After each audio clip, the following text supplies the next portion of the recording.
జరుగుతున్న పరిణామాలు, తీసుకుంటున్న నిర్ణయాలు, పాలసీ మార్పులు, వస్తున్న పెట్టుబడులు, పరిశ్రమలు లేదా అభివృద్ధి కార్యక్రమాల శంకుస్థాపనలు, ప్రారంభోత్సవాలు, స్వయాన ప్రధాని రావడం, 2 లక్షల కోట్ల రూపాయల పెట్టుబడులు, ప్రారంభోత్సవాలు, శంకుస్థాపనలు చేయడం, అటు అమరావతి పనులు చాలా వేగంగా తొలిదశ పనులు ప్రారంభం కాబోతున్నాయి. పోలవరం డయాఫ్రమ్ వాల్ నిర్మాణ పనులు మళ్లీ ఊపందుకున్నాయి. ఈ నేపథ్యంలో ఇది మాటలు చెప్పడం కాదు, చేతల ప్రభుత్వాన్ని క్లియర్ కట్ గా కనిపిస్తున్న నేపథ్యంలో మొన్నే మనం చూసాం సంక్రాంతి, భోగి, కనుమ ఈ పండుగ ఇలా అయ్యిందో లేదో ఇప్పుడు మళ్లీ పరిశ్రమలు, పెట్టుబడుల పండుగ, ఉపాధి, ఉద్యోగావకాశాలకి పండుగ వాతావరణం కల్పించేందుకు స్వయాన ఆంధ్రప్రదేశ్ సీఎం చంద్రబాబు నాయుడు గారు అలాగే మంత్రి నారా లోకేష్ అండ్ ఒక 20 మంది సభ్యుల టీం దావోస్ పర్యటనకు బయలుదేరింది. మరి ఏంటి దావోస్ అంటే ఇప్పటి వరకు కూడా మనం చూస్తే ఈ దావోస్ పర్యటనకి చాలా ప్రత్యేకత ఉంటుంది. ప్రపంచంలో ఉన్నటువంటి ప్రముఖ పారిశ్రామికవేత్తలు, ప్రముఖ కంపెనీలు, సీఈఓలు ఇలా చాలా మంది ఈ దావోస్ పర్యటనకు వస్తారు. మొత్తం మన దేశంలో ఉన్న రాష్ట్రాలందరూ కూడా వెళ్లి పోటీ పడి మహారాష్ట్రంలో పెట్టుబడులు పెట్టండి అని అక్కడ స్టాల్స్ పెట్టుకుంటాయి, పెవిలియన్స్ పెట్టుకుంటాయి. అక్కడ ఉన్నటువంటి వాళ్ళందరినీ కూడా పార్టిసిపేట్ చేసి వాళ్ళ రాష్ట్రంలో ఉన్నటువంటి పరిస్థితులు ఎలా ఉన్నాయి, లా అండ్ ఆర్డర్ కానీ, ఇచ్చే రాయితీలు కానీ, పాలసీ మ్యాటర్స్ కానీ, సింగిల్ విండో వ్యవహారాలు, వీటితో పాటు వస్తే పెడితే ఎలాంటి వాతావరణం ఉంది లా అండ్ ఆర్డర్ విషయంలో కానీ, ఇచ్చే రాయితీల విషయంలో కానీ చాలా పకడ్బందీగా స్టాల్స్ ఏర్పాటు చేసుకుని పెట్టుబడులు సాధించే లక్ష్యంగా అన్ని రాష్ట్రాలు పోటీ పడుతున్నాయి. అయితే ఇప్పుడు 5 సంవత్సరాలుగా మనం చూస్తే గత 5 సంవత్సరాలుగా జగన్ సర్కార్ ఉన్నప్పుడు మొత్తం 5 ఏళ్లలో ఆయన వెళ్ళింది కేవలం ఒక్కసారి.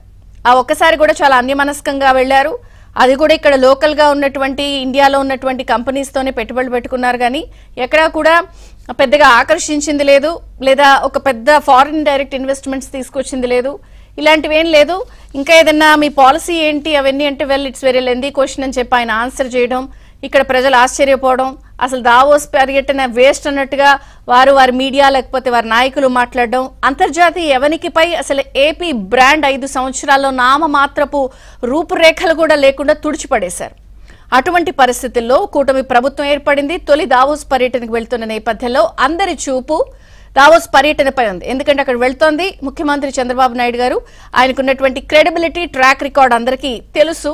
అయితే ఎటువంటి అంశాలతో మాట్లాడతారు, ఎటువంటి ప్రెజెంటేషన్స్ ఇవ్వబోతున్నారు, ఏం చేస్తారనేది ఒక ఆసక్తికరంగా ఉంది. నిన్న సాయంత్రం కూడా మనం చూసాం ఆయన స్విట్జర్లాండ్ జ్యూరిచ్ పర్యటనకు బయలుదేరుతున్నారు. సో ఇక్కడ బయలుదేరారు already. All the best CM sir అంటూ ఏపీ ప్రజలు కూడా వెళ్లి వీడ్కోలు పలికి చలో దావో, పెట్టుబడులు లావో అంటూ కూడా వాళ్ళందరూ కూడా బెస్ట్ విషెస్ చెప్పి పంపించారు. ఒకసారి మనం ఆ దావోస్ పర్యటనకి సంబంధించిన షెడ్యూల్ గానీ అక్కడ పరిస్థితులను మనం చూస్తే బ్రాండ్ ఏపీ పేరుతో పెట్టుబడులే లక్ష్యంగా, ఆకర్షణే లక్ష్యంగా ప్రపంచ బిజినెస్ దిగ్గజాలందరూ కూడా హాజరయ్యే ఈ సదస్సులో ముఖ్యమంత్రి చంద్రబాబు గారితో పాటు లోకేష్ అండ్ 20 మంది సభ్యుల టీం పార్టిసిపేట్ చేస్తారు. అయితే మొదటి రోజు 10 మంది పారిశ్రామికవేత్తలతో సమావేశం అవుతారు. ఇందులో meet and greet with Telugu diaspora అంటే మొత్తం అక్కడ ఉన్నటువంటి 10 మంది అతి ముఖ్యమైన పారిశ్రామికవేత్తలతో మీట్ అండ్ గ్రీట్ అయ్యి పారిశ్రామికవేత్తలతో తెలుగు డయోస్పరా అనే పేరుతో వీళ్ళు భేటీ అయ్యి Arcelor Mittal executive chairman Lakshmi మిట్టల్తో కూడా ప్రత్యేకంగా భేటీ అవుతారు. రెండవ రోజు సిఐఏ సెషన్లో గ్రీన్ హైడ్రోజన్ కి సంబంధించి ఉన్నటువంటి పాలసీ నిర్ణయాలని అక్కడ ఎక్స్ప్లెయిన్ చేయడం కానీ, Solar, Impulse, Coca-Cola, LG, Carlsberg, Cisco, Walmart, Cognizant సంస్థలతో కూడా ప్రత్యేకంగా భేటీ అవుతారు. అలాగే ఇంటర్నేషనల్ మీడియా, బ్లూంబర్గ్ మీడియా వీళ్ళందరినీ కూడా అడ్రస్ చేసి ఆంధ్రప్రదేశ్కు ఉన్నటువంటి ప్రత్యేకతలు, ఈసారి తాము ఎటువంటి ఇండస్ట్రియల్ పాలసీతో వెళ్తున్నాము ఇవన్నీ కూడా ఎక్స్ప్లెయిన్ చేస్తారు ఇంటర్నేషనల్ మీడియాకి. మూడో రోజు అగ్రశ్రేణి నేతలందరితో కూడా ప్రభుత్వ పాలసీ, రాయితీలు, స్పీడ్ ఆఫ్ డూయింగ్ బిజినెస్ తో వాళ్ళందరినీ కూడా మాట్లాడతారు. మొత్తంగా 5 సెషన్స్ లో 3 సెషన్లు ముఖ్యమంత్రి చంద్రబాబు గారు మాట్లాడితే 2 సెషన్స్ లో మంత్రి నారా లోకేష్ గారు ఆంధ్రప్రదేశ్ కు ఉన్నటువంటి స్పెషాలిటీస్, వనరులు, పాలసీ ఇవన్నీ కూడా 3 సెషన్లు సీఎం గారు, 2 సెషన్లు మంత్రి నారా లోకేష్ గారు అనౌన్స్ చేస్తారు. అలాగే ఈ సెషన్స్ లో 18 దేశాలకు సంబంధించిన కంపెనీల సీఈఓలు ఈసారి వస్తున్నారు. మొత్తంగా అయితే దావోస్ లో బ్రాండ్ ఏపీ ఎలా అయితే జగన్ గారు పాడు చేసి అసలు అంతర్జాతీయ ప్లాట్ఫామ్ మీద పేరే నామరూపాలు లేకుండా చేసేశారు. మరి అటువంటి పరిస్థితుల్లో ఈసారి వెళ్తున్న నేపథ్యంలో ఎటువంటి పరిశ్రమలు, ఎటువంటి పెట్టుబడులతో 5వ రోజు 3 రోజుల సెషన్లో మళ్ళీ 5వ రోజు ఎలక్కి తిరిగి వచ్చేటువంటి గుడ్ న్యూస్ చెప్తారని ఆశిస్తున్నారు. అయితే ఇప్పటికే రకరకాల చర్చలు, ఎందుకంటే చాలా మంది పోటీ పడతారు కాబట్టి ఎందుకు ఏపీఏ రావాలి, ఇక్కడున్న పరిస్థితులు ఏంటి, ఎందుకు అంత ప్రాధాన్యత ఈ పర్యటన విషయంలో, ఎందుకు అందరు చూపు ఉంటుంది, ఇవన్నీ కూడా చర్చిద్దాం. నిజంగా మరి చలో దావోస్ అంటున్నారు, పెట్టుబడులు లావో అని ప్రజలు కోరుకుంటున్నప్పుడు ఎటువంటి ఆకర్ష మంత్రంతో వీళ్ళు ప్రెజెంట్ చేస్తారనేది ఆసక్తిగా ఉంది. అంశాలన్నీ చర్చిద్దాం. చిన్న విరామం తర్వాత చర్చ ప్రారంభమవుతుంది. చూస్తున్నారండి ఏపీఎన్. పరిశ్రమలు లేదా అభివృద్ధి కార్యక్రమాల శంకుస్థాపనలు, ప్రారంభోత్సవాలు, స్వయాన ప్రధాని రావడం, 2 లక్షల కోట్ల రూపాయల పెట్టుబడులు, ప్రారంభోత్సవాలు, శంకుస్థాపనలు చేయడం, అటు అమరావతి పనులు చాలా వేగంగా తొలిదశ పనులు ప్రారంభం కాబోతున్నాయి. పోలవరం డయాఫ్రమ్ వాల్ నిర్మాణ పనులు మళ్లీ ఊపందుకున్నాయి. ఈ నేపథ్యంలో ఇది మాటలు చెప్పడం కాదు, చేతల ప్రభుత్వాన్ని క్లియర్ కట్ గా కనిపిస్తున్న నేపథ్యంలో మొన్నే మనం చూసాం సంక్రాంతి, భోగి, కనుమ ఈ పండుగ ఇలా అయ్యిందో లేదో ఇప్పుడు మళ్లీ పరిశ్రమలు, పెట్టుబడుల పండుగ, ఉపాధి, ఉద్యోగావకాశాలకి పండుగ వాతావరణం కల్పించేందుకు స్వయాన ఆంధ్రప్రదేశ్ సీఎం చంద్రబాబు నాయుడు గారు, అలాగే మంత్రి నారా లోకేష్ అండ్ ఒక 20 మంది సభ్యుల టీం దావోస్ పర్యటనకు బయలుదేరింది. మరి ఏంటి దావోస్ అంటే ఇప్పటి వరకు కూడా మనం చూస్తే ఈ దావోస్ పర్యటనకి చాలా ప్రత్యేకత ఉంటుంది. ప్రపంచంలో ఉన్నటువంటి ప్రముఖ పారిశ్రామికవేత్తలు, ప్రముఖ కంపెనీలు, సీఈఓలు ఇలా చాలా మంది ఈ దావోస్ పర్యటనకు వస్తారు. మొత్తం మన దేశంలో ఉన్న రాష్ట్రాలందరూ కూడా వెళ్లి పోటీ పడి మహారాష్ట్రంలో పెట్టుబడులు పెట్టండి అని అక్కడ స్టాల్స్ పెట్టుకుంటాయి, పెవిలియన్స్ పెట్టుకుంటాయి. అక్కడ ఉన్నటువంటి వాళ్ళందరినీ కూడా పార్టిసిపేట్ చేసి వాళ్ళ రాష్ట్రంలో ఉన్నటువంటి పరిస్థితులు ఎలా ఉన్నాయి, లా అండ్ ఆర్డర్ కానీ, ఇచ్చే రాయితీలు కానీ, పాలసీ మ్యాటర్స్ కానీ, సింగిల్ విండో వ్యవహారాలు, వీటితో పాటు వస్తే పెడితే ఎలాంటి వాతావరణం ఉంది లా అండ్ ఆర్డర్ విషయంలో కానీ, ఇచ్చే రాయితీల విషయంలో కానీ చాలా పకడ్బందీగా స్టాల్స్ ఏర్పాటు చేసుకుని పెట్టుబడులు సాధించే లక్ష్యంగా అన్ని రాష్ట్రాలు పోటీ పడుతున్నాయి. అయితే ఇప్పుడు 5 సంవత్సరాలుగా మనం చూస్తే, గత 5 సంవత్సరాలుగా జగన్ సర్కార్ ఉన్నప్పుడు మొత్తం 5 ఏళ్లలో ఆయన వెళ్ళింది కేవలం ఒక్కసారి. ఆ ఒక్కసారి కూడా చాలా అన్యమనస్కంగా వెళ్లారు. అది కూడా ఇక్కడ లోకల్ గా ఉన్నటువంటి ఇండియాలో ఉన్నటువంటి కంపెనీస్ తోనే పెట్టుబడులు పెట్టుకున్నారు కానీ ఎక్కడా కూడా పెద్దగా ఆకర్షించింది లేదు, లేదా ఒక పెద్ద ఫారిన్ డైరెక్ట్ ఇన్వెస్ట్మెంట్స్ తీసుకొచ్చింది లేదు, ఇలాంటివి ఏం లేదు. ఇంకా ఏదన్నా మీ పాలసీ ఏంటి అవన్నీ అంటే ఇట్స్ వెరీ లెందీ క్వశ్చన్ అని చెప్పి ఆయన ఆన్సర్ చేయడం, ఇక్కడ ప్రజలు ఆశ్చర్యపోవడం, అసలు దావోస్ పర్యటన వేస్ట్ అన్నట్టుగా వారి మీడియా లేకపోతే వారి నాయకులు మాట్లాడడం, అంతర్జాతీయ ఎవనికిపై అసలు ఏపీ బ్రాండ్ 5 సంవత్సరాల్లో నామమాత్రపు రూపురేఖలు కూడా లేకుండా తుడిచిపడేశారు. అటువంటి పరిస్థితుల్లో కూటమి ప్రభుత్వం ఏర్పడింది. తొలి దావోస్ పర్యటనకు వెళ్తున్న నేపథ్యంలో అందరి చూపు దావోస్ పర్యటనపై ఉంది. ఎందుకంటే అక్కడ వెళ్తోంది ముఖ్యమంత్రి చంద్రబాబు నాయుడు గారు. ఆయనకున్నటువంటి క్రెడిబిలిటీ, ట్రాక్ రికార్డ్ అందరికీ తెలుసు.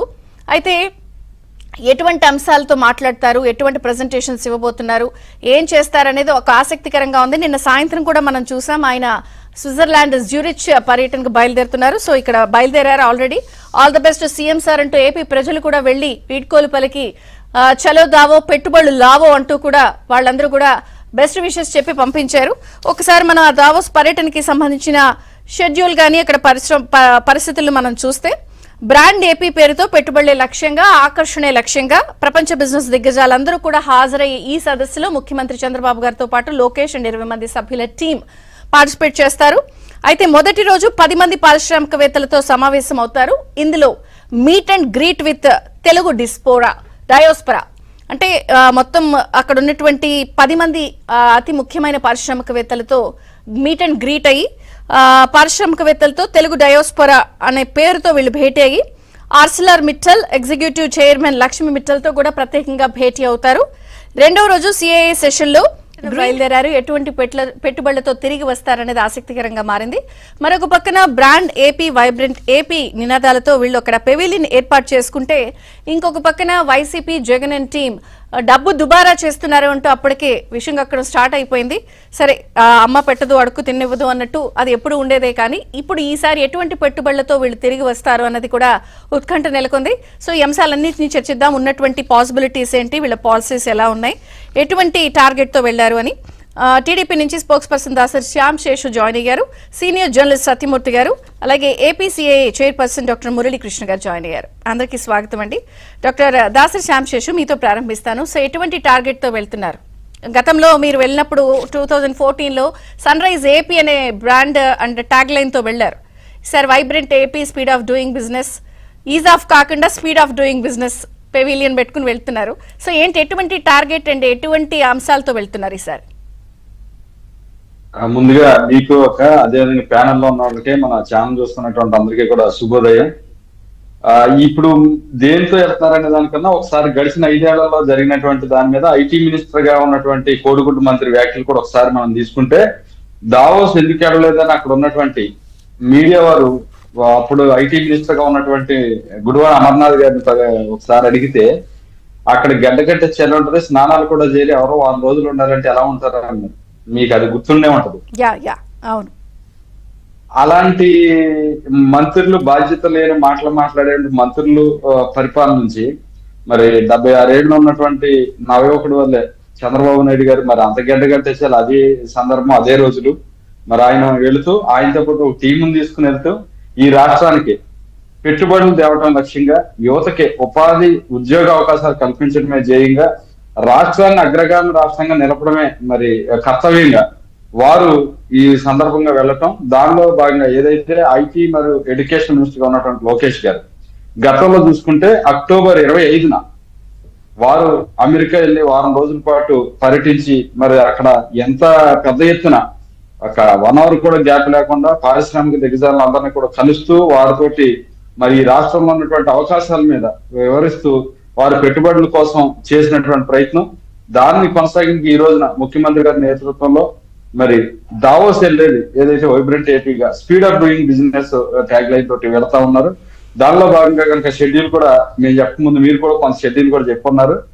ఏదైతే దిగ్గజ కంపెనీలని లక్ష్మీ మిత్రతో మీటింగ్ దగ్గర మొదలుకొని మొత్తం అన్ని కూడా అనేకమైనటువంటి గ్రీన్ హైడ్రోజన్ ఏదైతే మొన్న ప్రధానమంత్రి గారు విశాఖపట్నంలో వచ్చి ఓపెన్ చేసినటువంటిది ఏదైతే ఉందో, ఆ రోజు ప్రధానమంత్రి గారు కానీ ముఖ్యమంత్రి గారు కానీ చెప్పింది ఏదైతే ఉందో, ఒక 4-5 దేశాల్లో ముఖ్యమైన భూమికి పోషించే దాంట్లో భారత్ ఉంటుంది. ఆ భారత్ కి సంబంధించినటువంటి ముఖ్యమైనటువంటి రోల్ ప్లే చేసేటువంటి 1-2 రాష్ట్రాల్లో ఆంధ్రప్రదేశ్ ఉండబోతా ఉందని ఏదైతే ఆ రోజు చెప్పారో, దాని తగ్గట్టుగా దానికి సంబంధించినటువంటి మీటింగ్స్ కానీ, ఇంపల్స్ కానీ, కోకో కోలా కానీ, వెల్స్పర్స్ కానీ, లేకపోతే ఎల్జీ కానీ, కార్ల్బర్గ్ కానీ, సిస్కో కానీ, వాల్మార్ట్ కానీ, ఇలాంటి సంస్థలతోటి కానీ, ఎనర్జీ ట్రాన్సాక్షన్ కానీ, ఇలాగ అనేకమైనటువంటి సంస్థలతోటి వారు యొక్క సమావేశాలు ఏర్పాటు చేయటం. దాంట్లో ఆంధ్ర రాష్ట్రంలో ఉన్నటువంటి సుదీర్ఘమైనటువంటి ఒక తీర ప్రాంతం, దాదాపు 924 కిలోమీటర్ల సుదీర్ఘమైనటువంటి ఒక తీర ప్రాంతం. రెండోది వాటర్ ఫెసిలిటీ కానీ, ఇక్కడ ఉన్నటువంటి గవర్నమెంట్ సర్టెనిటీ, ఇంతకుముందు అన్సర్టెనిటీ తోటి ప్రభుత్వంలో వస్తే పెట్టుబడిదారులు ఎలా ఇబ్బంది పడ్డారో, ఎలా అవమానపడ్డారో, ఎలా వెనక్కి వెళ్ళిపోయారో పరిస్థితుల నుంచి ఈ రోజు వాళ్ళు రెడ్ కార్పెట్ వేసి ఈ రాష్ట్రంలో పెట్టుబడులు పెట్టడానికి ఉన్నటువంటి చక్కని అవకాశాన్ని వివరించడంతో పాటు ఇక్కడ ఉన్నటువంటి పొలిటికల్ సిస్టమ్ లో కూడా ఉన్నటువంటి ఒక అవకాశాలు కానీ, ఏదైతే ఎక్కడ ఇబ్బంది లేకుండా అగ్రెసివ్ కానీ, పారిశ్రామిక భయపెట్టడానికి కానీ, లేకపోతే ముడుపులు లాక్కోవటానికి కంపెనీల్ని పెట్టుబడి పెట్టే వాళ్ళని తరిమేశారు. తరిమేసిన రాష్ట్రంలోకి మళ్ళీ రెండని రప్పించడానికి ఎట్లా వెళ్తారు, ఎటువంటి స్ట్రాటజీతో వెళ్దామని?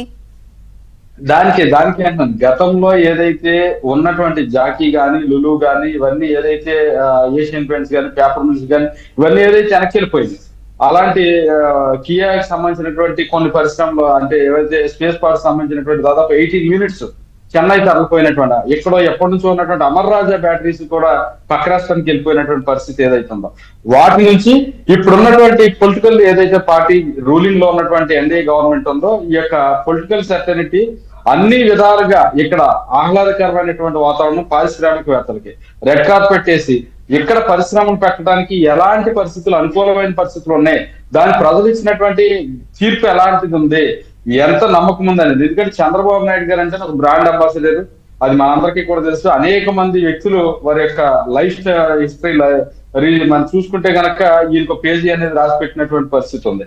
అలాంటి వ్యక్తులతో చెప్పండి స్ట్రైట్. ఇప్పుడు ఒక నాకు తెలిసి 10-15 రోజులు అనుకుంటా, స్వయాన మంత్రి లోకేష్ గారు మమ్మల్ని పెట్టుబడి పెట్టేవాళ్ళు, పరిశ్రమల వాళ్ళు, ఇన్వెస్టర్స్ గ్యారంటీ ఇస్తారా మీరు, జగన్ గారు మళ్ళీ రాకుండా అని అంటున్నారు. సరే ఇక్కడే అడిగారు అనుకుందాం, ఇప్పుడు ఇంటర్నేషనల్ ప్లాట్ఫామ్ లో కూడా అక్కడ వాళ్ళు కూడా అడిగితే మరి ఏం చెప్తారు సమాధానం? ఖచ్చితంగా 10 ఏళ్ల పాటు ఈ ప్రభుత్వం ఉంటుంది అనడంలో సందేహం లేదు. ఎందుకంటే ఏదైతే ప్రజలు 151 ఇచ్చి ఒక నమ్మకంతో జగన్మోహన్ రెడ్డి గారు అధికారంలోకి ఎక్కించారో, 150 అవుట్ ఆఫ్ 175 151 అనేది ఎంత పెద్ద బిగ్ టాస్క్ అనేది అందరికీ తెలుసు. దాన్ని 151 సీట్లని పడగొట్టి 11కి మిగిల్చి 164 సీట్లు ఇవ్వటం అంటే ప్రజల యొక్క ఆకాంక్ష ఏ విధంగా ఉంది, కూటమి మీద ఏ రకమైనటువంటి విశ్వాసం ఉంది అనేది ఈ యొక్క తీర్పుతోటి, ప్రజలు ఇచ్చిన తీర్పుతోటి ప్రపంచానికి అర్థమవుతోంది. దానికి తోడు వచ్చిన తర్వాత ఎక్కడ కూడా వేరే వ్యాపకాలు లేకుండా, అవినీతి అక్రమాల తావు లేకుండా ప్రజా రంజికి పాలన చేస్తూ ఇంత ముందు ఏదైతే మరి ఈజ్ ఆఫ్ డూయింగ్ బిజినెస్ ఉండేదో ఇప్పుడు దాన్ని స్పీడ్ ఆఫ్ డూయింగ్ బిజినెస్, అదేవిధంగా ఏదైతే సింపుల్ గవర్నమెంట్ ఎఫెక్టివ్ గవర్నెన్స్ ఏదైతే పెట్టుకున్నారో ఆడంబరాలకు పోకుండా ప్రజలకు చేరువయ్యే విధంగా, ప్రజలతో మమేకమై ప్రజల యొక్క ఆకాంక్షలను ముందుకు తీసుకెళ్తూ ఏదైతే ఇచ్చినటువంటి హామీ 5 ఏళ్లలో 20 లక్షల ఉద్యోగ అవకాశాలు ఏదైతే కల్పిస్తామని చెప్పున్నారో దాన్ని తగ్గట్టుగా తీసుకుంటున్నటువంటి ప్రతి చర్య కూడా ప్రజలందరికీ కూడా అర్థమవుతోంది. ప్రజలందరూ కూడా మద్దతు ఇస్తా ఉన్నారు కాబట్టి వీళ్ళకి ఏం చేయాలో తెలియక దుబారా ఖర్చులు, ఆ ఖర్చు వీళ్ళు వెళ్ళలేకపోయారు, వీళ్ళు చేయలేకపోయారు, వీళ్ళు తేలేకపోయారు, ఉన్నట్లు కూడా కాపాడలేకపోయారు. కొత్తగా అనేక పరిశ్రమలు చూసుకుంటే కనుక మీరు చూడండి, ఇప్పుడు మనకు చూస్తే ఆల్రెడీ ఇప్పుడు డీటెక్ లో ఈ టెక్నాలజీ మీద ఉన్నటువంటి విషయాలు, డ్రోన్ సంబంధించింది కానీ, స్కిల్ డెవలప్మెంట్ కి సంబంధించినటువంటి విషయాల మీద కానీ ఎంత డెవలప్మెంట్ ఈ స్టేట్ లో మిగతా స్టేట్లతో పోలిస్తే, కంపారిటివ్ ఇండియాలోనే మిగతా స్టేట్లతో పోలిస్తే ఈ స్టేట్ లో ఎంత బ్రహ్మాండంగా ఒక్కొక్క అడుగు ముందు పడతా ఉంది. రెండోది పారిశ్రామిక ఏదైతే హెచ్సిఎల్ కానీ ఎస్పీసీఎల్ కానీ ఇవన్నీ కూడా పెట్టుబడులు పెట్టడం కానీ, కొత్తగా విస్తరణ చేయడంలో కానీ చేస్తున్నటువంటి చొరవ, వీటితో పాటు శ్రీ సిటీని ఒక హబ్ గా తీసుకునే ఎలక్ట్రానిక్స్ అన్నిటికీ కూడా, అదేవిధంగా కడపలో కానీ కర్నూలులో కానీ మొన్ననే చూసిన కడపలో కూడా ఏం జరుగుతా ఉంది, ఎంత ముందుకు వచ్చారని. సో ఇవన్నీ ఏంటంటే పారిశ్రామికవేత్తలకి ఒక గ్యారంటీ. డెఫినెట్ గా అడుగుతారండి, ఎందుకు అడగరు? ఎందుకంటే మనం చూసాం కియా పరిశ్రమలకు సంబంధించినటువంటి కొత్త యూనిట్ కారు ఉత్పత్తి రిలీజ్ కి ఎంపీని పిలిస్తే ఆ ఎంపీ అక్కడ దాని మీద ఏం రాశాడు, కారు బానెట్ మీద అక్కడ జరిగినటువంటి విషయం ఏంటి, ఎలాంటి సంఘటన జరిగింది అనేది ఎవ్రీబడి నోస్.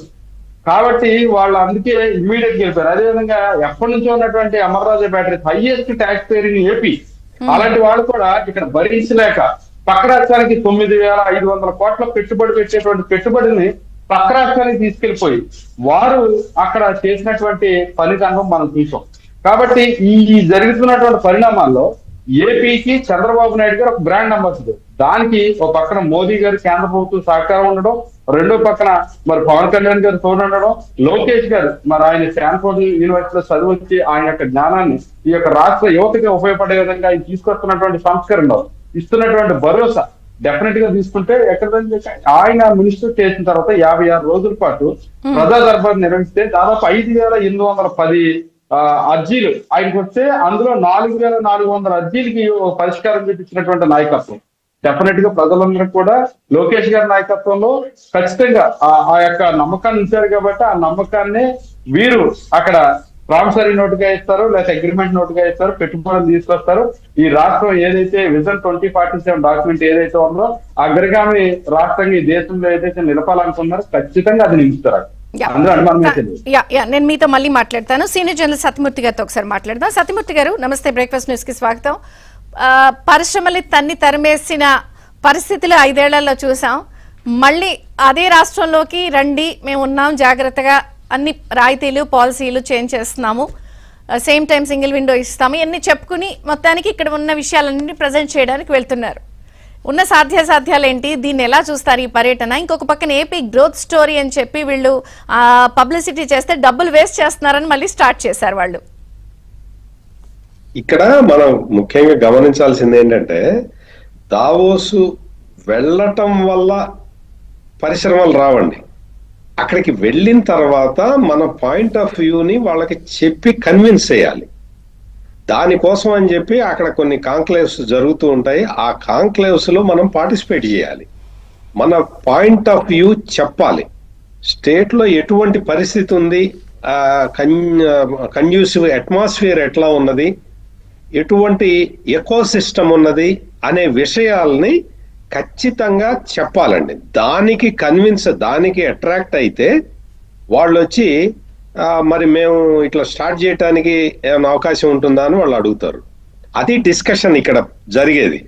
అంతేగాని అక్కడికి వెళ్ళి బెల్లం కొట్టిన రాయిలాగా కూర్చుంటే పారిశ్రామికవేత్తలు వచ్చేసి మేం పెడతాం అని రారండి. అక్కడ అంటే వాళ్ళని అట్రాక్ట్ చేయటానికి మన తెలివితేటలు ఉపయోగించాలి, మన స్ట్రాటజీస్ ఉపయోగించాలి.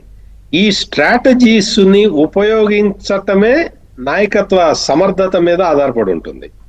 అక్కడికి వెళ్ళి మీరు మీ ఇంట్రడక్షన్ లో కూడా మీరు చాలా చక్కటి పాయింట్, అందరూ మర్చిపోయిన పాయింట్ చెప్పారు. సన్ రైజ్ ఏపీ అని ఒక కాన్సెప్ట్ తీసుకొని లాస్ట్ టైం వెళ్ళి ప్రెజెంటేషన్ ఇచ్చారు. సన్ రైజ్ ఏపీ అప్పుడు అది వాళ్ళ ట్యాగ్ లైన్, గవర్నమెంట్ కి ట్యాగ్ లైన్. ఇప్పుడు యాక్చువల్ గా మనం గ్రీన్ ఎనర్జీ వైపు ఫోకస్ చేస్తాం, మనమే కాదు దేశం మొత్తం. అందుకని ఇప్పుడు ఈ సన్ రైజ్ ఏపీ అనేది చాలా ఇంపార్టెంట్ ట్యాగ్ లైన్ అండి, ఇప్పుడు పెట్టుకోవాల్సిన ట్యాగ్ లైన్. అంటే ఈ టైపులో కాన్సెప్ట్ ఒకటి పెట్టుకొని, ఇప్పుడు మనం చూస్తే మనం చంద్రబాబు నాయుడు సీఎం అయిన తర్వాత ముందర శ్వేతపత్రాలు రిలీజ్ చేశాడు, మొత్తం అన్ని డిపార్ట్మెంట్లకి సంబంధించిన శ్వేతపత్రాలు. ఆ తర్వాత హీ రిలీజ్డ్ పాలసీ డాక్యుమెంట్స్. మనం ఎట్లా ఉండాలి, ఏ ఇండస్ట్రీలో ఎట్లా ఉండాలి, మన ఫోకస్ ఏంటి అనే దానికి పాలసీ డాక్యుమెంట్లు రిలీజ్ చేశారు. ఈ పాలసీ డాక్యుమెంట్ల తర్వాత నెక్స్ట్ స్టెప్ లో ఆయన విజన్ డాక్యుమెంట్ రిలీజ్ చేశాడు 2047 నాటికి రాష్ట్రంలో ఏ అవకాశాలని మనం అందిపుచ్చుకోవాలి అనేది. 2020 విజన్ 2020 చేసినప్పుడు కూడా ఇట్లాగే జగన్మోహన్ రెడ్డి గాని వాళ్ళ నాన్న గాని చాలా విమర్శలు చేశారు. అసలు 2020 వరకు ఈయన అధికారంలో ఉండటానికి ఈయన బేస్ వేసుకుంటున్నాడని చెప్పారు. ఆయన చెప్పింది ఏంటంటే రాష్ట్రం ఎట్లా డెవలప్ కావాలి అనేది. 2020లో ముఖ్యంగా గమనిస్తే చాలా మంది హైదరాబాద్ డెవలప్మెంట్ ఒక్కటే చెప్తారు. హైదరాబాద్ డెవలప్మెంటే కాదు, ఓడరేవులు డెవలప్ చేయాలి అనేది 2020 విజన్ డాక్యుమెంట్ లో ఉంది. కావాలంటే ఎవరైనా చూసుకోవచ్చు. అంటే మన కోస్తా తీరాన్ని వాడుకొని, అప్పుడు సమైక్య ఆంధ్రాలో అయినా సరే ఈ కోస్తా తీరాన్ని వాడుకొని మనం ఏ విధంగా మనం ఈ డెవలప్ కావచ్చు అనేది 2020లో కూడా ఉన్నది డాక్యుమెంట్ లో కూడా. అంటే ఈ తరహా ఒక కాన్సెప్ట్ తీసుకొని ముందరికి వెళ్ళటం అనేది చాలా ఇంపార్టెంట్ టాస్క్. ఆ టాస్క్ ని ఫుల్ఫిల్ చేస్తున్నారు. ఇంకొక ప్రధానమైన విషయం ఏంటంటే, మామూలుగా పెట్టుబడులని ఆహ్వానించటం, లేకపోతే పెట్టుబడులను స్వాగతించటం, పెట్టుబడులని తీసుకురావటం అనేది ఏదో మామూలుగా ఆషామాషిగా చేసే వ్యవహారం లాగా కాకుండా, తెలుగుదేశం పార్టీ ఎన్నికల ప్రణాళికలో చెప్పింది 5 సంవత్సరాల్లో 20 లక్షల ఉద్యోగాలు క్రియేట్ చేస్తామన్నారు. ఇంటికో ఎంటర్ప్రెన్యూర్. ముందర మేనిఫెస్టోలో చెప్పింది ఏంటంటే 20 లక్షల ఉద్యోగాలను కల్పిస్తామని చెప్పి హామీ ఇచ్చారు. 20 లక్షల ఉద్యోగాలు ఎట్లా వస్తాయి, ఎక్కడి నుంచి వస్తాయి? అందుకని డే 1 నుంచి చంద్రబాబు నాయుడు కానీ లోకేష్ కానీ వాళ్ళు ఇదే పని మీద ఉన్నారు. అందుకనే మనకింత క్విక్ రిజల్ట్ కనపడుతూ ఉన్నది. ఇప్పటికే 4 లక్షల ఉద్యోగాలకి ఎవెన్యూ క్రియేట్ చేశారు. 4 లక్షల ఉద్యోగాలు with in a span of 6 months. Government వచ్చిన 6 నెలల్లో 4 లక్షల ఉద్యోగాలకి ఎవెన్యూ క్రియేట్ చేయటం అంటే మామూలు పరిస్థితుల్లో చూస్తే అదొక వరల్డ్ రికార్డు కావాలి. ఆ తరహాలో ఇక్కడ వర్కౌట్ చేస్తున్నారు. పెట్టుబడులను ఆహ్వానించటం అనేది ఎంప్లాయ్మెంట్ క్రియేషన్ కోసం ఉపయోగిస్తున్న, అంటే ఈ కొత్త కాన్సెప్ట్ ని, అంటే మామూలుగా పెట్టుబడి వస్తే చాలు ఎంప్లాయ్మెంట్ ఆటోమేటిక్ గా వస్తుంది అనుకుంటారు చాలా మంది. కానీ ఈ లేబర్ ఓరియంటెడ్, అంటే కష్టపడి పని చేసి స్కిల్డ్ లేబర్ ను ఉపయోగించుకునే పరిశ్రమల మీద కాన్సన్ట్రేట్ చేయటం అనేది ఈ రోజున మన కూటమి ప్రభుత్వం ఆంధ్రప్రదేశ్ లో చేస్తున్న ఒక యాక్టివిటీ అండి. ఈ కీలకమైన పాయింట్లని గమనించాలి. ఇప్పుడు తెలియని వాళ్ళు ఎవరైనా ఉంటే, అంటే జగన్మోహన్ రెడ్డి అండ్ కంపెనీ వాళ్ళకి ఇటువంటి కాన్సెప్ట్స్ తెలియవు. వారు మాట్లాడితే జగన్ గారు బిజినెస్ మ్యాన్ అంటారు, కానీ ఎక్కడ కూడా బిజినెస్ మ్యాన్ ఓరియంటెడ్ డెసిషన్స్ కనిపించలేదు. ఎంతసేపు వెండెట్టా పాలిటిక్సే. ఖచ్చితంగా ఆయనకి విజన్ ఫర్ 2047 అంటే ఎంత హెకిల్ చేస్తూ మాట్లాడాడో మనం చూడొచ్చు. 2047 విజన్ డాక్యుమెంట్ రిలీజ్ చేస్తే ఇప్పటికే ఈయనకి 74 ఏళ్ళు. ఈ 2047 ఎవరు ఉంటారో ఎవరు పోతారో అన్నాడు. ఇదే జగన్మోహన్ రెడ్డి ఒక్కసారి ఆయన కంపెనీ ఉంది కదా, సిమెంట్ కంపెనీ, భారతీయ సిమెంట్స్ కి వెళ్ళి ఆ సిమెంట్ కంపెనీ వాళ్ళు, అంటే ఆయన కంపెనీనే, ఈయనకి తెలియదు ఎట్లా వేస్తారో, రాబోయే 5 ఏళ్లలో డిమాండ్ ఎంత ఉంది, సప్లై ఎట్లా చేయాలి, దానికి రా మెటీరియల్ ఎంత ప్రొక్యూర్ చేయాలి, రేట్ ఫిక్సేషన్ ఎట్లా చేసుకోవాలి, కాంపిటేటివ్ రేట్ ఎట్లా ఉంటుంది అనేది కంపెనీలో చేసుకుంటారు. ఆయన కంపెనీనే భారతీయ సిమెంట్. ఒక్కసారి వెళ్ళి భారతీయ సిమెంట్ లో కూర్చుంటే, ఒక 10 నిమిషాలు కూర్చుంటే వాళ్ళు చెబుతారు ఎట్లా ప్లాన్ చేసుకుంటారు అనేది. ఆ తరహాలోనే చంద్రబాబు నాయుడు రాష్ట్రానికి ప్లాన్ చేస్తున్నాడు. ఆ ప్లానింగే 2047. ఈ మాత్రం కనీసం ఇది కూడా చూపించకుండా, తెలియని సబ్జెక్ట్ ఏదైనా ఉంటే తెలుసుకోవాలి. అంతేగాని ఇక్కడ కూర్చొని ఈయనట 2047 గురించి చెప్తాడట. ఈయనకి ఇప్పటికే 74. అందుకే కదండి మీరు గమనించారా లేదో, వెళ్ళిన ఒక్క దావోస్ పర్యటనలో కూడా మీ policy regarding education, health care లో ఏంటంటే well it's very lengthy question అనేసారు ఆయన. బట్ అదే లెందీ క్వశ్చన్స్ ని ఇప్పుడు ఆన్సర్ చేయడానికి చంద్రబాబు గారు అండ్ లోకేష్ గారు వెళ్ళారు. They have to answer these lengthy questions there. సరే, నేను మీకు మళ్ళీ ఛాన్స్ ఇస్తాను సార్. అయితే హాస్పిటాలిటీ, రియల్ ఎస్టేట్ అండ్ ప్రత్యేకించి ఇన్ఫ్రాస్ట్రక్చర్ రంగంలో సీఈఓగా ఉన్నటువంటి Suchir India group chairman Kiran garu కూడా దావోస్ వెళ్లారు.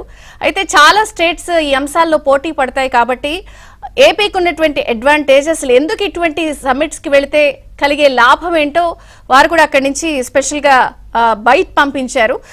పీసీఆర్ లో మన కౌశిక్ ఉన్నారు. Kaushik, please play the bite. జనవరి 20 నుంచి 24 వరకు జరిగే ఈ సమిట్ లో వరల్డ్ లో ఉన్నటువంటి ద టాప్ కంపెనీస్ అందరూ కూడా పార్టిసిపేట్ కావాలని చూస్తుంటారు. ఎందుకంటే it's platform for the reputation. Davos వచ్చేటప్పటికి it's world's the networking capital లాగా ఉంటుంది. ఈ 4 days లో who's who of the world will be there and a lot of innovation అంటే ఫ్యూచర్ కటింగ్ ఎడ్జ్ టెక్నాలజీస్ విషయంలో కానీ, ఫ్యూచర్ రెడీ విషయంలో కానీ, and lot of the growth engines ఏవైతే ఉంటాయో వాటన్నిటికి సంబంధించిన లీడర్స్ అందరూ రావడంతో ఇటు పొలిటికల్ డెసిషన్స్ కానీ, ఇటు బిజినెస్ డెసిషన్స్ కానీ అక్కడ ఒక్క దగ్గరే వాళ్ళు నెట్వర్క్ చేసుకోవడానికి కూడా చాలా హెల్ప్ఫుల్ గా ఉంటుంది. And nobody wanted to miss it because it has become a reputation point. అంటే దావోస్ లో పార్టిసిపేట్ చేయడము, అక్కడ మనం ఒకళ్ళతో నెట్వర్క్ చేసుకోవడం, కూడా నాలెడ్జ్ గెయిన్ చేయడం అనేది కూడా ఒక రకంగా చెప్పాలంటే అది ఒక స్టేట్ కానీ లేదా పర్సనల్ బిజినెస్ హౌసెస్ కానీ ఒక రెప్యుటేషన్ పాయింట్ లాగా అది తయారైపోయింది. రైట్, థ్యాంక్ యూ కిరణ్ గారు. నిజంగా ఇది ఒక స్టేట్ రెప్యుటేషన్ పాయింట్ అనేది చాలా ప్రత్యేకంగా చెప్తున్నారు. ఒక బ్రేక్ తీసుకున్న తర్వాత మనం డాక్టర్ మురళీకృష్ణ గారితో మాట్లాడదాం. ఏపీసీఐ హైడ్రోజన్ కి సంబంధించి ఉన్నటువంటి పాలసీ నిర్ణయాల్ని అక్కడ ఎక్స్ప్లెయిన్ చేయడం కానీ, Solar, Impulse, Coca-Cola, LG, Carlsberg, Cisco, Walmart, Cognizant సంస్థలతో కూడా ప్రత్యేకంగా భేటీ అవుతారు. అలాగే ఇంటర్నేషనల్ మీడియా, బ్లూంబర్గ్ మీడియా వీళ్ళందరినీ కూడా అడ్రస్ చేసి ఆంధ్రప్రదేశ్కు ఉన్నటువంటి ప్రత్యేకతలు, ఈసారి తాము ఎటువంటి ఇండస్ట్రియల్ పాలసీతో వెళ్తున్నాము ఇవన్నీ కూడా ఎక్స్ప్లెయిన్ చేస్తారు ఇంటర్నేషనల్ మీడియాకి. 3వ రోజు అగ్రశ్రేణి నేతలందరితో కూడా ప్రభుత్వ పాలసీ, రాయితీలు, స్పీడ్ ఆఫ్ డూయింగ్ బిజినెస్ తో వాళ్ళందరినీ కూడా మాట్లాడతారు. మొత్తంగా 5 సెషన్స్ లో 3 సెషన్లు ముఖ్యమంత్రి చంద్రబాబు గారు మాట్లాడితే 2 సెషన్స్ లో మంత్రి నారా లోకేష్ గారు ఆంధ్రప్రదేశ్ కు ఉన్నటువంటి స్పెషాలిటీస్, వనరులు, పాలసీ ఇవన్నీ కూడా 3 సెషన్లు సీఎం గారు, 2 సెషన్లు మంత్రి నారా లోకేష్ గారు అనౌన్స్ చేస్తారు. అలాగే ఈ సెషన్స్ లో 18 దేశాలకు సంబంధించిన కంపెనీల సీఈఓలు, పరిశ్రమలు లేదా అభివృద్ధి కార్యక్రమాల శంకుస్థాపనలు, ప్రారంభోత్సవాలు, స్వయాన ప్రధాని రావడం, 2 లక్షల కోట్ల రూపాయల పెట్టుబడులు, ప్రారంభోత్సవాలు, శంకుస్థాపనలు చేయడం, అటు అమరావతి పనులు చాలా వేగంగా తొలిదశ పనులు ప్రారంభం కాబోతున్నాయి, పోలవరం డయాఫ్రమ్ వాల్ నిర్మాణ పనులు మళ్లీ ఊపందుకున్నాయి. ఈ నేపథ్యంలో ఇది మాటలు చెప్పడం కాదు, చేతల ప్రభుత్వాన్ని క్లియర్ కట్ గా కనిపిస్తున్న నేపథ్యంలో మొన్నే మనం చూసాం సంక్రాంతి, భోగి, కనుమ ఈ పండుగ ఇలా అయ్యిందో లేదో ఇప్పుడు మళ్లీ పరిశ్రమలు, పెట్టుబడుల పండుగ, ఉపాధి, ఉద్యోగావకాశాలకి పండుగ వాతావరణం కల్పించేందుకు స్వయాన ఆంధ్రప్రదేశ్ సీఎం చంద్రబాబు నాయుడు గారు అలాగే మంత్రి నారా లోకేష్ అండ్ ఒక 20 మంది సభ్యుల టీం దావోస్ పర్యటనకు బయలుదేరింది. మరి ఏంటి దావోస్ అంటే ఇప్పటి వరకు కూడా మనం చూస్తే ఈ దావోస్ పర్యటనకి చాలా చాలా ప్రత్యేకత ఉంటుంది. ప్రపంచంలో ఉన్నటువంటి ప్రముఖ పారిశ్రామికవేత్తలు, ప్రముఖ కంపెనీలు, సీఈఓలు ఇలా చాలా మంది ఈ దావోస్ పర్యటనకు వస్తారు. మొత్తం మన దేశంలో ఉన్న రాష్ట్రాలందరూ కూడా వెళ్లి పోటీ పడి మహారాష్ట్రంలో పెట్టుబడులు పెట్టండి అని అక్కడ స్టాల్స్ పెట్టుకుంటాయి, పెవిలియన్స్ పెట్టుకుంటాయి. అక్కడ ఉన్నటువంటి వాళ్ళందరినీ కూడా పార్టిసిపేట్ చేసి వాళ్ళ రాష్ట్రంలో ఉన్నటువంటి పరిస్థితులు ఎలా ఉన్నాయి, లా అండ్ ఆర్డర్ కానీ, ఇచ్చే రాయితీలు కానీ, పాలసీ మ్యాటర్స్ కానీ, సింగిల్ విండో వ్యవహారాలు వీటితో పాటు వస్తే పెడితే ఎలాంటి వాతావరణం ఉంది లా అండ్ ఆర్డర్ విషయంలో కానీ, ఇచ్చే రాయితీల విషయంలో కానీ చాలా పకడ్బందీగా స్టాల్స్ ఏర్పాటు చేసుకుని పెట్టుబడులు సాధించే లక్ష్యంగా అన్ని రాష్ట్రాలు పోటీ పడుతున్నాయి.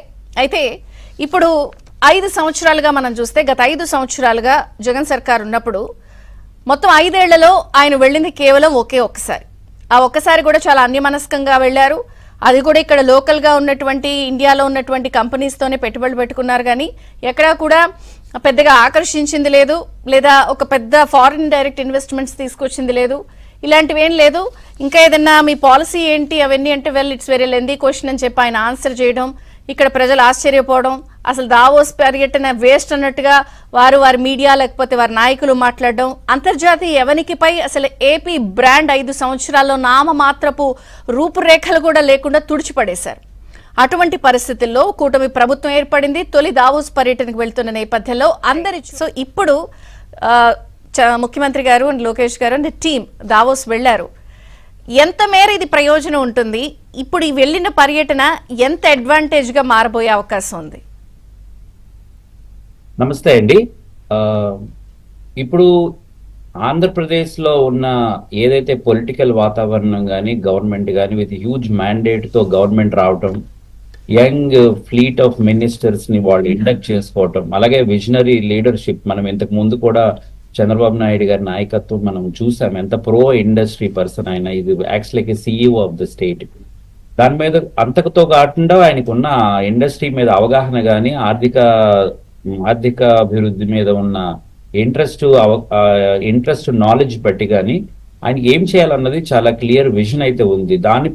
ముఖ్యంగా దాన్ని దృష్టిలో పెట్టుకునే పొలిటికల్ మేనిఫెస్టో పెట్టడం జరిగింది. మన రాష్ట్రాన్ని దేశంలో మొదటి 3 స్టేట్స్ లో నిలబెట్టాలని, growth rate minimum not less than 15% ఉండాలని, gross state domestic product 15 times ఖచ్చితంగా 2047కి పెరగాలని, అలాగని ఇవన్నీ సాధించాలంటే ఇండస్ట్రియల్ పెట్టుబడులు ఉండాలి. A minimum of more than 30 lakh crores investments వస్తే ఇది సాధించగలుగుతాం. దీంతో ఒక 20 లక్షల ఉద్యోగాలు కూడా మనం క్రియేట్ చేయగలుగుతాం. దీంతో జీవన ప్రమాణాలు రాష్ట్రంలో ఉన్న అందరికీ, అలాగనే తలసరి ఆదాయం ఇవన్నీ పెరిగే అవకాశం ఉంది. కాబట్టి ఒక ఇంటిగ్రేటెడ్ గా హోలిస్టిక్ గా ప్లాన్ చేయడం జరిగింది. దానిని అనుకూలంగానే ఇండస్ట్రియల్ పాలసీ మనకి ఏవైతే అడ్వాంటేజెస్ ఉన్నాయో స్టేట్ లో, లాంగ్ కోస్ట్ లైన్ కానీ, హ్యూమన్ రిసోర్సెస్ కానీ, లాజిస్టిక్ అడ్వాంటేజ్ కానీ, మల్టిపుల్ పోర్ట్స్ కానీ, అప్కమింగ్ ఎయిర్పోర్ట్స్ కానీ, వీటన్ ఇండస్ట్రియల్ కారిడార్స్ కానీ, అలాగనే సెంట్రల్ గవర్నమెంట్ తో మనకున్న అలైన్మెంట్. ఇప్పుడు ఈ మధ్యన మీరు జాగ్రత్తగా గమనిస్తే వైజాగ్ స్టీల్ ప్లాంట్ కి సపోర్ట్ చేసిన విధానం, వైజాగ్ ఎయిర్పోర్ట్ కి, ఇంటర్నేషనల్ ఎయిర్పోర్ట్ కి సెంట్రల్ గవర్నమెంట్ సపోర్ట్ చేసిన విధానం, క్యాపిటల్ కన్స్ట్రక్షన్ కోసం ఇమీడియట్ గా ఈ 3 క్యాపిటల్ నుండి మళ్ళీ సింగిల్ క్యాపిటల్ తీసుకొచ్చి దాన్ని సపోర్ట్ చేసే ఆ డెసిషన్ లో తీసుకున్న విధానం కానీ, వీటన్నిటిని చూస్తే great alignment between the central government, state government ఉండటం, విజనరీ లీడర్షిప్, మంచి ఇండియాలోనే the best competitive industrial policy, industry stake holders meeting పెట్టి ఇండస్ట్రియల్ పాలసీ మీద మినిమం 3 నుండి 4 నెలలు కసరత్తు చేసి ఒక ఇండస్ట్రియల్ పాలసీ విధానాన్ని తీసుకొచ్చారు.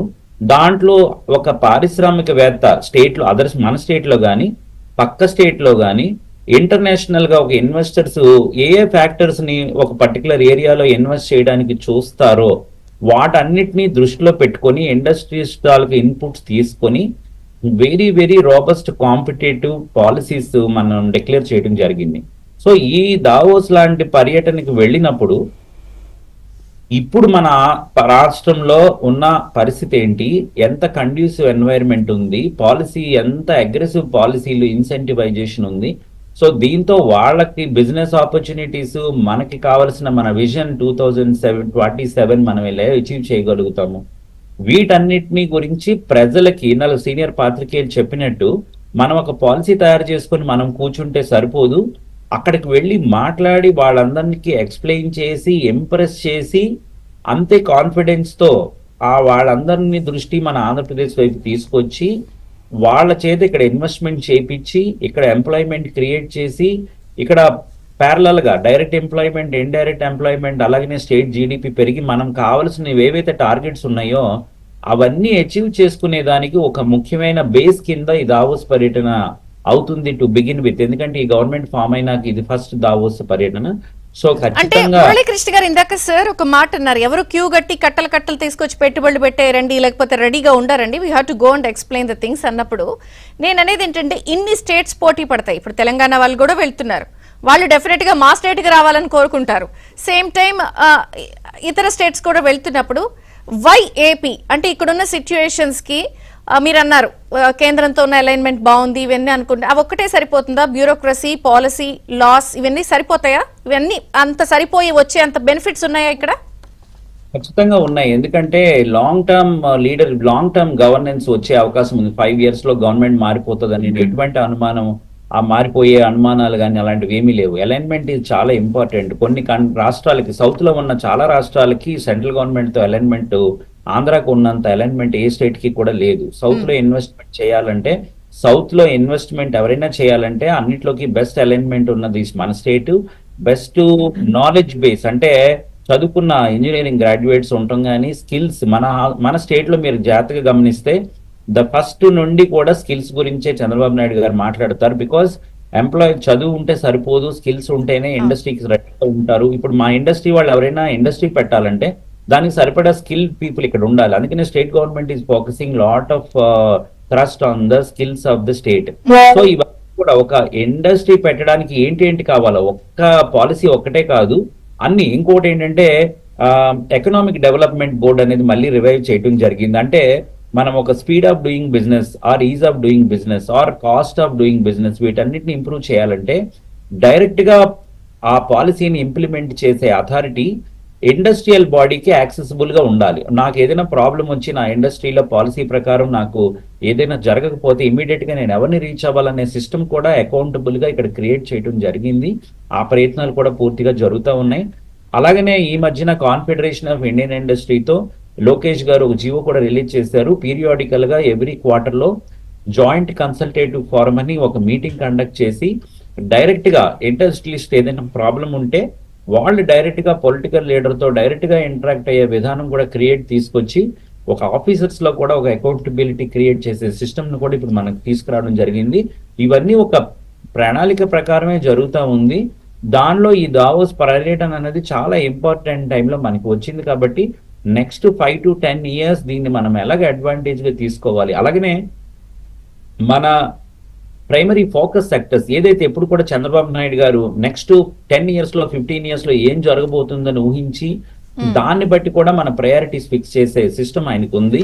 ఈ రోజు సెమీ కండక్టర్స్ లో ఇన్వెస్ట్మెంట్స్ వస్తే మంచిది, అది ఫ్యూచర్ కాబట్టి. అలాగే deep tech, artificial intelligence, machine learning ఇలాంటి విషయాల మీద మన ఉత్పత్తి, మన సర్వీస్ సెక్టర్ కానీ, మన మ్యానుఫ్యాక్చరింగ్ సెక్టర్ కానీ ఎక్కువ ప్రొడక్షన్ చేయగలుగుతాం. కాబట్టి దాని మీద మనం దృష్టి పెట్టాలని కూడా చూడటం జరుగుతుంది. అయితే సార్ ఒక్క పాయింట్ చెప్పండి. మీరు అన్నారు పాలసీ రివైవ్ చేస్తున్నారు, లేకపోతే ప్రతి క్వార్టర్ కి ఆర్ 3 quarters కి ఒకసారి ఇలాంటివి చేస్తానికి జీవో చేశారని. ఇవన్నీ ఒక్కసారి మనం పక్కన పెడితే ఆంధ్రప్రదేశ్ అని మనం చూసినప్పుడు డెఫినెట్ గా ఆంటర్‌ప్రెన్యూర్ స్కిల్స్ ఇండియాలో అదర్ స్టేట్స్ తో పోలిస్తే ఏపీకి చాలా హైగా ఉంటాయి. ఈవెన్ మనం వరల్డ్ వైడ్ గా కంపేర్ చేసినా కూడా ఆంధ్రప్రదేశ్ లో ఉండే యూత్ గానీ ఇక్కడ ఉండేటువంటి ఆంటర్‌ప్రెన్యూర్ స్కిల్స్ చాలా హై ఉంటాయి. కానీ లాస్ట్ 5 years చూసినప్పుడు ఈ స్కిల్స్ పూర్తిగా రివర్స్ అయ్యాయి. డబ్బులు ఇచ్చి వాళ్ళకి అకౌంట్ లో వేసి సోమరిపోతుల్లా చేశారు, ఆర్ చాలా మంది ఈ గంజాయిలు ఆర్ సమ్ ఇటు టర్న్ అయ్యారు. అంటే మళ్ళీ వాళ్ళ స్కిల్స్ ని రివైవ్ చేయాలి, ఇక్కడ ఏపీ బ్రాండ్ బిల్డ్ చేయాలి. ఇక్కడ ఇంకొక మేజర్ హర్డిల్ ఏంటంటే జనరల్ గా ఇప్పుడు ప్రతి స్టేట్ వాళ్ళ స్టేట్స్ లో సమ్మిట్స్ పెట్టేయడం, అందరి కంట్రీస్ ని పిలిచేయటం, లేదా ఇక్కడ మా దగ్గర ఉన్న ఇండివిజువల్ సమ్మిట్స్ పెడుతున్నారు. మళ్ళీ మనం అంత దూరం వెళ్ళి పెట్టి చేసినప్పుడు ఇవన్నీ ఎంత అడ్వాంటేజ్? చాలా మంది ఇది వేస్ట్ అని కొట్టిపారేస్తున్నారు కదా. మన విజన్ 2047 వరకు ఉన్నప్పుడు మన ప్రయత్నం అనేది కూడా అంత తీవ్రంగానే ప్రతి సంవత్సరం ప్రతి విషయంలో ఉండాలి. మీరు అన్నట్టు మైగ్రేషన్ అనేది జరిగింది, పర్టికులర్ గా బయట స్టేట్స్ కి ఇండస్ట్రీస్ కానీ, ఎంప్లాయీస్ కానీ, స్టూడెంట్స్ కానీ వెళ్ళటం జరిగింది. కానీ ఎప్పుడైతే మనం ఇటువంటి వాతావరణం క్రియేట్ చేసామో కొంచెం టైం పడుతుంది, కానీ ఈ ప్రయత్నాలన్నీ అదే కంటిన్యూస్ గా సస్టైనబుల్ గా, అలాగనే చెప్పినవి మనం ఏదైతే చెప్పామో అవి మనం నిరూపించి చేయించగలిగితే with in short period of time, ఒక 1 year టైంలోన lot of change industrial landscape లో జరుగుతుంది. అలాగనే రివర్స్ మైగ్రేషన్ జరుగుతుంది అనేది మన ఇండస్ట్రీ అంతా ఎక్స్పెక్ట్ చేస్తుంది. సో లోకల్ ఇండస్ట్రీస్ ని కూడా వీళ్ళు ఇంతకు ముందు బయట ఎక్కడైనా ఇన్వెస్ట్ చేయాలి, ఇంతకు ముందు ఆంధ్ర వాళ్ళు ఒరిస్సాలో ఇన్వెస్ట్ చేయాలా, తమిళనాడులో ఇన్వెస్ట్ చేయాలా, కర్ణాటకలో ఇన్వెస్ట్ చేయాలన్న వాళ్ళందరూ కూడా ఈ రోజు వచ్చి తిరిగి మళ్ళీ ఇప్పుడు ఈ రోజు ఇండస్ట్రీ డిపార్ట్మెంట్స్ ని రీచ్ అవుట్ అయ్యి పాత ప్రాజెక్ట్స్ ని, పాత ల్యాండ్ అలాట్మెంట్స్ ని కూడా వీళ్ళు మళ్ళీ తిరిగి కోరే ప్రయత్నాలు కూడా ఇప్పుడు రెగ్యులర్ గా మేము చూస్తూ ఉన్నాం. ఓకే శేషు గారు, ఒకటి ఇక్కడ వాతావరణం కానీ బ్యూరోక్రసీ కానీ పొలిటికల్ డెసిషన్స్ కానీ అనువుగా ఉన్నాయి కాబట్టి చూసే ఛాన్సెస్ ఉన్నాయి అని మన డాక్టర్ మురళీకృష్ణ గారు సిఐ హెడ్ ఎవరైతే లీడ్ చేస్తున్నారో వారు అంటున్నారు. నా క్వశ్చన్ ఏంటంటే, అనువైన అవకాశాలు, వాతావరణం, పొలిటికల్ డెసిషన్స్ అన్నీ ఉన్నప్పుడు మీకు బ్యూరోక్రసీ హర్డిల్స్ ఎక్కువ ఉన్నాయి కదా. ఈ 7 నెలల్లో ఏ మాట్లాడుకున్నా బ్యూరోక్రసీ హర్డిల్స్ గురించే మనం వింటున్నాం. ఈ అధికారి మాట వినట్లా, వాళ్ళు చెప్పించేయట్లా, వీళ్ళు సహకరించట్లా, లేదా వీళ్ళే ఇలా చేస్తున్నారు. ఇలాంటి బ్యూరోక్రసీ హర్డిల్స్ ఉన్నప్పుడు అన్నీ బాగున్నా కూడా ఈ హర్డిల్ ఉంటే రేపు పొద్దున వచ్చిన ఇన్వెస్టర్కి లేదా పెట్టుబడి పెట్టే వాళ్ళకు ఒక ఫైల్ క్లియర్ అవ్వాలంటేనే చాలా హర్డిల్ కదా, సింగిల్ విండో అని మీరు అన్నా కూడా. ఏం చెప్తారు? బ్యూరోక్రసీ హర్డిల్స్ చాలా ఉన్నాయి కదా మీకు, మీ విజన్ వాళ్ళు అందుకోవాలి కదా. చాలా మంచి క్వశ్చన్ అండి నిజంగా కూడా. అయితే మురళి గారు, సత్యమూర్తి గారు ఇద్దరు కూడా చాలా మంచి పాయింట్లు అన్ని కూడా మాట్లాడారు. ఇక్కడ ఏంటంటే మనకి ఎయిర్ కనెక్టివిటీ మిగతా స్టేట్స్ తో పోతే చాలా బాగుంది. అదేవిధంగా వాటర్ కనెక్టివిటీ ఉంది, అదేవిధంగా రోడ్ కనెక్టివిటీ ఉంది. అన్ని రకాలుగా కూడా లాజిస్టిక్ అనేది చాలా బాగుంది అన్నారు వారు. చాలా బాగుంది.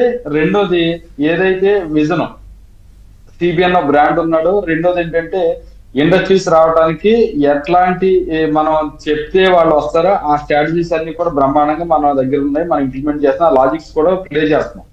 ఇవన్నీ బాగున్నాయి. మీరు అన్న ప్రశ్న ఏదైతే బ్యూరోక్రసీ ఉందో వాళ్ళతోని మనకి కొద్దిగా హర్డిల్స్ ఉన్నాయి కదా, డెఫినెట్ గా. మరి అది డెఫినెట్ గా ఉన్నాయని మీరే అంటున్నప్పుడు బ్యూరోక్రసీ హర్డిల్ వచ్చి నేను వచ్చానండి పెట్టుబడి పెడతానికి, ఫైల్ క్లియర్ చేయండి అని నిద్రపోతే నేనేం చేస్తా? అదే అంటున్నానండి, మిగతా విషయాల్లో హర్డిల్స్ ఉంటాయి. ఎక్కడ వాళ్ళు గతంలో జరిగిన వాటి మీద ఎంక్వైరీ అయింది, తేల్చండి, లేకపోతే వీటి గొడవ చూడండి అంటే వీళ్ళు కూడా ఎక్కడ బయటకు వస్తారో కాబట్టి అవన్నీ నడవు.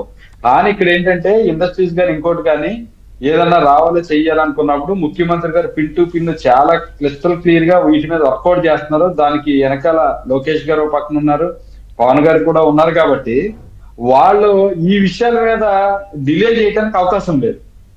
అదర్వైజ్ అలా కాకుండా వేరే ఇంకేదైనా ఇష్యూస్ ఉంటే కనుక వీళ్ళు కూడా రంగులు బయటకు వచ్చే పరిస్థితి ప్రమాదం ఉంటది. కాబట్టి మీరు అన్నది ఉంటుంది, కానీ ఇక్కడ మాత్రం ఆ ప్రమాదం లేదు. ఎందుకంటే కొత్త ఇన్వెస్ట్మెంట్లకు సంబంధించి ఆ పాలసీకి సంబంధించి కానీ ఇవన్నీ కూడా ముఖ్యమంత్రి గారు యాక్సెస్ ఉంది, వాళ్ళతోనే ఉంది. అవసరమైతే ఆయన దగ్గరుండి ఆయన కూర్చోబెట్టి చేయించే పరిస్థితి ఉంది. కాబట్టి మనకు ఆ సమస్య లేదండి. ఈ డెవలప్మెంట్ ఆస్పెక్ట్ లో మనం ముందుకెళ్ళొచ్చు, ఇబ్బంది. ఓకే, బ్యూరోక్రసీ హర్డిల్స్ కూడా దాటేసాం అంటున్నారు. ఇప్పుడు ఎప్పుడెప్పుడు మిమ్మల్ని ఇబ్బంది పెడదామా అని చూస్తున్నటువంటి వైసీపీ అసలు లా అండ్ ఆర్డరే లేదని చెప్పి అల్లరి పెడుతుంది మిమ్మల్ని కదా. జనరల్ గా ఒక ఇన్వెస్టరో లేకపోతే ఇండస్ట్రియలిస్ట్ వచ్చినప్పుడు లా అండ్ ఆర్డర్ కూడా మేజర్ పాయింట్ చూస్తారు. అసలు లేదే అని మిమ్మల్ని అల్లరి పెట్టేస్తుంది. దానికి సంబంధించిన వాతావరణాన్ని ఎస్టాబ్లిష్ చేస్తూ మీడియాలో, సోషల్ మీడియాలో చేస్తోంది. చూస్తారు కదా ఎవరో ఒకళ్ళు. రెండు, మొన్న స్వయాన కడప వెళితే జగన్మోహన్ రెడ్డి గారు పోలీసులను పిలిపించి వార్నింగ్ ఇచ్చారు, తోలు తీస్తాం, తొక్క తీస్తాం, మీ సంగతి తేలుస్తాం, నేనే వస్తున్నాను 6 నెలలే. ఇవన్నీ కూడా అటువంటి మెసేజెస్ కదా. అదే నేను అంటున్నానండి, ఏమంటానంటే వాళ్ళు ప్రజలు తిరస్కరించారు కాబట్టి 11 సీట్లు వచ్చింది. 11 సీట్లు వచ్చిన తర్వాత ఎవరైనా కనీసం ప్రభుత్వానికి, కొత్త ప్రభుత్వానికి పోలీసుల్ని ఇంటికి పిలిపించి వార్నింగ్ ఇచ్చారు, మీకు తెలుసో లేదో. మీ ప్రభుత్వంలో ఉన్నటువంటి పోలీసుల్ని ఇంటికి పిలిపించి వార్నింగ్ ఇచ్చారు. నేను చెప్పేది అదేనండి, మామూలుగా 6 నెలల టైం ఇవ్వడం అనేది సంస్కారం ఎవరైనా సరే. కానీ వీళ్ళు వచ్చి 4 రోజులకే 34 మంది చనిపోయిన ఢిల్లీ వెళ్ళి రాష్ట్రపతి పాలన కావాలన్న అడిగినటువంటి మహానుభావులేడు. వీళ్ళు అలా చేస్తారని తెలిసి వీళ్ళకి 11 సీట్లు ఇచ్చారు ప్రజలు. అయినా కూడా మన డిఎస్పీ మళ్ళీ 6 నెలలు మేమే వస్తాం, ఏమనుకుంటున్నావు నువ్వు అని డిఎస్పీ గారిని కూడా వార్నింగ్ ఇవ్వటం అనేది అందరూ చూశారు. ఇంకా మధ్యలోంచి బయటకు రాలేదు. ఈ వచ్చేసారి ఆ 11 కూడా ఇవ్వకూడదు. ప్రజలందరూ కూడా చాలా బలంగా చర్చించుకుంటున్నారు. వాళ్ళు ప్రజలు చర్చించుకోకపోయినా మీరు ఇలాంటివి కంట్రోల్ చేయకుండా, రిపీటెడ్ కాకుండా యాక్షన్స్ తీసుకోకపోతే వాళ్ళు అలాగే వెళ్తారు. మీరేమో మీ ఇన్వెస్ట్మెంట్లు, మీ ఇండస్ట్రీ పాలసీలు గోల్లో మీరుంటే ఇది వేరే మెసేజ్ వెళ్తుంది కదా బయటికి. వెళ్తుందండి. వాస్తవంగా ఒక ఎమ్మెల్యేకి డిఎస్పీ వెళ్లాల్సిన అవసరం లేదు, ఎస్ఐ ఆర్ సిఐ. మామూలుగా అయితే మిగతా చోట్ల అయితే ఏఎస్ఐ గానీ రైటర్ గానీ వెళ్తాడు. కానీ ఇక్కడ ఏంటంటే ఆయన మీద ఏదో మాజీ ముఖ్యమంత్రి అనే గౌరవం మీద డిఎస్పీ వెళ్ళాడు, వెళ్ళినందుకు చేవాట్లు అన్నాడు, వెళ్ళినందుకు డిఎస్పీకి బుద్ధి ఉండాలా, ఎందుకు అతను వస్తే పోతే మనకి ఇలాంటి జరిగిద్దని. దాన్ని జరిగినప్పుడు ఇమీడియట్ గా ప్రభుత్వం యాక్షన్, నువ్వు ఎందుకు వెళ్ళావని యాక్షన్ తీసుకుంటే బాగుండేది. కాకపోతే ఏంటంటే చంద్రబాబు నాయుడు గారికి, లోకేష్ గారికి, పవన్ కళ్యాణ్ గారికి ఏంటంటే ఎక్కడ ఏ పెట్టుబడులు పట్టుకురావాలి, కేంద్రం నుంచి ఎలా డబ్బులు తీసుకురావాలో, రాష్ట్రాన్ని ఎలా డెవలప్ చేయాలి, ఈ గోల్లో ఉన్నారు తప్ప వాళ్ళ దగ్గరికి ఇవ్వడిపోయాడు. 2014లో కూడా మీరు ఇలాగే చేశారు, బట్ జరిగిన damage you can't even smell. అవునండి, అవును. కాబట్టి ఈసారి ఏంటంటే డెఫినెట్ గా వీటన్నిటికీ పరిష్కారాలు దొరుకుతాయి. ఎందుకంటే లోకేష్ గారు ఆయన పని ఆయన చేస్తాడు, రెడ్ బుక్ పని రెడ్ బుక్ కూడా చేసే పరిస్థితి 1 year నుంచి స్టార్ట్ అవుతుంది. చెప్పండి. ఈ లోపు ఏంటంటే వినాశనమైనటువంటి రాష్ట్రాన్ని ట్రాక్ లో పెట్టడం కోసం ఇవన్నీ కాస్త చూసి చూడనట్టు వెళ్తున్నారు. ఇదంతా ట్రాక్ లోకి వచ్చిన తర్వాత డెఫినెట్ గా red book will do. Davos పర్యటనపై ఉంది, ఎందుకంటే అక్కడ వెళ్తోంది ముఖ్యమంత్రి చంద్రబాబు నాయుడు గారు. ఆయనకున్నటువంటి క్రెడిబిలిటీ, ట్రాక్ రికార్డ్ అందరికీ తెలుసు. అయితే ఎటువంటి అంశాలతో మాట్లాడతారు, ఎటువంటి ప్రెజెంటేషన్స్ ఇవ్వబోతున్నారు, ఏం చేస్తారనేది ఒక ఆసక్తికరంగా ఉంది. నిన్న సాయంత్రం కూడా మనం చూసాం, ఆయన స్విట్జర్లాండ్ జ్యూరిచ్ పర్యటనకు బయలుదేరుతున్నారు. సో ఇక్కడ బయలుదేరారు already. All the best CM sir అంటూ ఏపీ ప్రజలు కూడా వెళ్లి వీడ్కోలు పలికి చలో దావో పెట్టుబడులు లావో అంటూ కూడా వాళ్ళందరూ కూడా బెస్ట్ విషెస్ చెప్పి పంపించారు. ఒకసారి మన దావోస్ పర్యటనకి సంబంధించిన షెడ్యూల్ గానీ అక్కడ పరిస్థితులను మనం చూస్తే, బ్రాండ్ ఏపీ పేరుతో పెట్టుబడులే లక్ష్యంగా, ఆకర్షణే లక్ష్యంగా ప్రపంచ బిజినెస్ దిగ్గజాలందరూ కూడా హాజరయ్యే ఈ సదస్సులో ముఖ్యమంత్రి చంద్రబాబు గారితో పాటు లోకేష్ అండ్ 20 మంది సభ్యుల టీం పార్టిసిపేట్ చేస్తారు. అయితే మొదటి రోజు 10 మంది పారిశ్రామికవేత్తలతో సమావేశం అవుతారు. ఇందులో meet and greet with Telugu diaspora అంటే మొత్తం అక్కడ ఉన్నటువంటి 10 మంది అతి ముఖ్యమైన పారిశ్రామికవేత్తలతో మీట్ అండ్ గ్రీట్ అయ్యి, పారిశ్రామికవేత్తలతో తెలుగు డయోస్పరా అనే పేరుతో వీళ్ళు భేటీ అయ్యి, Arcelor Mittal executive chairman Lakshmi మిట్టల్తో కూడా ప్రత్యేకంగా భేటీ అవుతారు. రెండవ రోజు సిఐఏ సెషన్లో గ్రీన్ హైడ్రోజన్ కి సంబంధించి ఉన్నటువంటి పాలసీ నిర్ణయాల్ని అక్కడ ఎక్స్ప్లెయిన్ చేయడం కానీ, Solar, Impulse, Coca-Cola, LG, Carlsberg, Cisco, Walmart, Cognizant సంస్థలతో కూడా ప్రత్యేకంగా భేటీ అవుతారు. అలాగే ఇంటర్నేషనల్ మీడియా, బ్లూంబర్గ్ మీడియా వీళ్ళందరినీ కూడా అడ్రస్ చేసి ఆంధ్రప్రదేశ్కు ఉన్నటువంటి ప్రత్యేకతలు, ఈసారి తాము ఎటువంటి ఇండస్ట్రియల్ పాలసీతో వెళ్తున్నాము, ఇవన్నీ కూడా ఎక్స్ప్లెయిన్ చేస్తారు ఇంటర్నేషనల్ మీడియాకి. మూడో రోజు అగ్రశ్రేణి నేతలందరితో కూడా ప్రభుత్వ పాలసీ, రాయితీలు, స్పీడ్ ఆఫ్ డూయింగ్ బిజినెస్ తో వాళ్ళందరినీ కూడా మాట్లాడతారు. మొత్తంగా 5 సెషన్స్ లో 3 సెషన్లు ముఖ్యమంత్రి చంద్రబాబు గారు మాట్లాడితే, 2 సెషన్స్ లో మంత్రి నారా లోకేష్ గారు ఆంధ్రప్రదేశ్ కు ఉన్నటువంటి స్పెషాలిటీస్, వనరులు, పాలసీ ఇవన్నీ కూడా 3 సెషన్లు సీఎం గారు, 2 సెషన్లు మంత్రి నారా లోకేష్ గారు అనౌన్స్ చేస్తారు. అలాగే ఈ సెషన్స్ లో 18 దేశాలకు సంబంధించిన కంపెనీల సీఈఓలు, పరిశ్రమలు లేదా అభివృద్ధి కార్యక్రమాల శంకుస్థాపనలు, ప్రారంభోత్సవాలు స్వయాన సత్యమూర్తి గారు. సో అంటే మనం పొలిటికల్ గా కానీ లా అండ్ ఆర్డర్ యాంగిల్లో మాట్లాడాము, లేదా ప్రతిపక్షాలు చేస్తున్న కుట్రలు మాట్లాడాము. బట్ మనకున్నటువంటి ముఖ్యమంత్రి గారికి ఉన్నటువంటి ఇమేజ్ కానీ, లేకపోతే ఇవన్నీ చూసినప్పుడు ఈసారి వచ్చే ఇన్వెస్ట్మెంట్స్ కానీ ఇవన్నీ ఏపీకి ఎంత మేర అడ్వాంటేజ్ ఆర్ ఎంత మేర అవసరం అంటారు ఇవి రావడం? నేను అంటే ఈ క్వశ్చన్ కన్నా ముందర నేను ఇందాక మీరు శేషి గారిని అడిగిన క్వశ్చన్ కి ఒక చిన్న సమాధానం చెప్తాను. ఈ బ్యూరోక్రాటిక్ హర్డిల్ అనేది ఉంది చూసారా, అది చాలా పర్టినెంట్ పాయింట్ అండి మీరు అడిగిన క్వశ్చన్ లో. దానికి ఏంటి అంటే, ఇప్పుడు పాలసీలు డిక్లేర్ చేశారు, దాదాపు 24 పాలసీస్ డిక్లేర్ చేశారు ప్రతి సెక్టార్ కి. ఈ పాలసీలలో ఫిట్ ఇన్ అయ్యేలాగా పరిశ్రమ వచ్చేస్తే ఎవ్వరూ కూడా ఆపటానికి అవకాశం లేదు. అందుకని బ్యూరోక్రాటిక్ హర్డిల్ అనేది మినిమైజ్ చేశారు. అంటే ఈ పాయింట్ చెప్పడానికి నేను అంటే మినిమైజ్ అంటే ఇప్పటికీ కూడా ఏదన్నా ఒక డిస్కషన్ మనం డిబేట్ పెట్టిన రోజు మా మాట ఇంట్లేదండి, ఇంకా వీళ్ళు లేదండి మేము సెట్ చేస్తాం, 7 నెలలైనా సెట్ చేస్తాం దగ్గరే ఉన్నారు, చేసేసాం అని రాట్లా. అంటే ఈ ఇండస్ట్రియల్ పాలసీకి వచ్చేసరికి ఈ పాలసీ డాక్యుమెంట్లలో ఫిట్ ఇన్ అయ్యే విధంగా ఉంటే ఎవ్వడూ అడ్డుకోలేడు. మిగిలిన విషయాలు ఓకే, అది ఆ టాపిక్ డిబేటబుల్. ఈ ఇండస్ట్రియల్ పాలసీలకు సంబంధించి వచ్చేవి మాత్రం ఏ ఆఫీసరు కూడా అడ్డుకోలేడు, ఏ ఆఫీసరు కూడా జోక్యం చేసుకోలేడు, ఏ ఆఫీసరు కూడా ఫేవర్స్ అడగలేడు. అటువంటి పాలసీస్ ఉన్నాయండి. అందుకని పాలసీలు ఇచ్చిన తర్వాత ఈ పెట్టుబడుల వేట కొనసాగుతున్నది కాబట్టి బ్యూరోక్రాటిక్ హర్డిల్ అనేది మినిమైజ్ అవుతుంది అనేది నా ఒపీనియన్ అండి. సరే సార్, బ్యూరోక్రాటిక్ హర్డిల్ కూడా దాటేసాం, ఇస్ ఫైన్ అనుకుందాం. ఇందాక మరి నేను లా అండ్ ఆర్డర్ విషయం కూడా వారిని అడిగాను, ఏమండి ఇంకా మీ గవర్నమెంట్ లో కూడా పాత ముఖ్యమంత్రులు వాళ్ళు పిలిచి ఇప్పుడున్న పోలీసుని పిలిచి వార్నింగ్ ఇస్తే దాన్ని ఎట్లా చూడాలి? అది ఇంకా కంట్రోల్లోకి తెచ్చుకోవాలి కదా. వీళ్ళ ఆఫీసర్స్ ఇంటికి పిలిపించి తిడతామంటే ఇప్పుడు అంటే పోలీస్ ఆఫీసర్లకి శేష్ గారు చెప్పినట్టు పోలీస్ ఆఫీసర్లకు కూడా కొంచెం ఇది ఉండాలి, ఉపయోగించాలి. ఏమన్నా వాళ్ళ తెలివితేటలు వాళ్ళు ఉపయోగించాలి. అట్లా కాకుండా మేము గతంలో లాగా గత 5 సంవత్సరాల్లో లాగా మేము ఇప్పటికీ కూడా బానిసల్లాగానే బతుకుతాము అంటే వాళ్ళని చేయగలిగింది ఏమీ లేదు, మార్చుకోవటం తప్ప. సరే సార్, పోలీసులది కూడా అది అనుకుందాం. స్వయాన డిప్యూటీ సీఎం పవన్ కళ్యాణ్ గారి ఇంటి మీద డ్రోన్ ఎగరేశారు కదా, దానికి ఏమనాలి? ఇప్పుడు వెళ్ళి ఎగరేయగలిగారా? అంత స్వేచ్ఛ స్వాతంత్రం ఎగరేయగలిగేంత శక్తి సామర్థ్యాలు వచ్చేస్తున్నాయంటే మరి దాన్ని ఏమనాలి? అది కూడా పెద్ద ప్రాబ్లమాటిక్ ఇష్యూవేగా. డ్రోన్ ఎగరేయడం ఏంటండి డిప్యూటీ సీఎం ఇంటి మీద? మీరు అడిగిన క్వశ్చన్లన్నీ కూడా చాలా అప్రాప్రియేట్ క్వశ్చన్సే. వాటికి ఏంటంటే వాటికి అడ్మినిస్ట్రేషన్ ముందరకు వచ్చి వాటికి సమాధానం చెప్పాలి, అందులో డౌటే లేదు.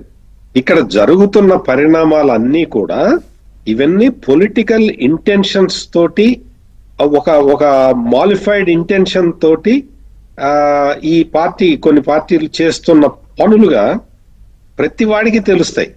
ఎవరికైనా అంటే డబ్బులు లాభము పెట్టుబడి ఎగ్జాక్ట్లీ ఏ ఇండస్ట్రియలిస్ట్ వస్తున్నా కానీ రాష్ట్రానికి వస్తున్నా కానీ ఇక్కడ పొలిటికల్ సినేరియో ఎట్లా ఉన్నది అనేది ఖచ్చితంగా చూసుకుంటాడు, అందులో ఎటువంటి డౌట్ లేదు. ఈ చిన్న చిన్న వ్యవహారాలని వీటిని పెద్ద పెద్ద క్యాపిటల్ ఇది తీసుకొని వచ్చే వాళ్ళు ఏం చేస్తారంటే వాళ్ళు ఈ పొలిటికల్ అట్మాస్ఫియర్ ని ఒకసారి చూసుకుంటారండి, డెఫినెట్ గా స్టడీ చేస్తారు. మీకు ఇప్పటి వరకు అంటే Jaganmohan Reddy day in and day out ఏం చెప్తున్నాడంటే ప్రభుత్వం మీద వ్యతిరేకత ఉంది అని చెప్తున్నాడు. జగన్మోహన్ రెడ్డి చెప్పిన దాన్ని వాస్తవమా కాదా అనేది చూసుకుంటే ఎక్కడా లేదండి. అంటే మొత్తం ప్రజలందరూ కూడా వాళ్ళు కంప్లీట్ గా అంటే మీరు ఇంకో క్వశ్చన్ అడుగుతారు, నెక్స్ట్ క్వశ్చన్ నాకు తెలుసు మరి ఇంత కూడా జరుగుతున్నది కదా. ఇది ఏంటి అంటే కొన్ని వెస్టెడ్ ఇంట్రెస్ట్లు, అంటే వెస్టెడ్ ఇంట్రెస్ట్ అన్న పదం కరెక్ట్ కాదు కానీ కొంతమంది పార్టీలో ఇంతకాలం యాక్టివ్ గా పనిచేసిన వాళ్ళకి కొంత ఏదో ఒక బాధ ఉంటుంది, జరగాల్సినంత జరగట్లేదు, దాన్ని రిఫ్లెక్ట్ చేస్తున్నారు వాళ్ళు. ఆ రిఫ్లెక్షన్ ని జగన్మోహన్ రెడ్డి మ్యాగ్నిఫై చేసి చెప్తూ ఉన్నాడు, అంతే తప్ప ఇక్కడ ప్రజల్లో యాజ్ సచ్ పీపుల్లో వాళ్ళందరూ కూడా హ్యాపీగా ఉన్నారు. వాళ్ళెంత హ్యాపీగా ఉన్నారనేది ఈ హ్యాపీనెస్ ఇండెక్స్ అని చెప్పి ఒకటి పెట్టుకొని ఈ పెన్షన్స్ వ్యవహారంలో గవర్నమెంట్ కొన్ని సర్వేస్ చేసుకున్నది. అందులో ఈ పెన్షన్స్ తీసుకుంటున్న వాళ్ళల్లో మొత్తం ఎవ్రీబడి ఈజ్ హ్యాపీ అనేది ఒక ఇండికేషన్ ఉందన్నమాట.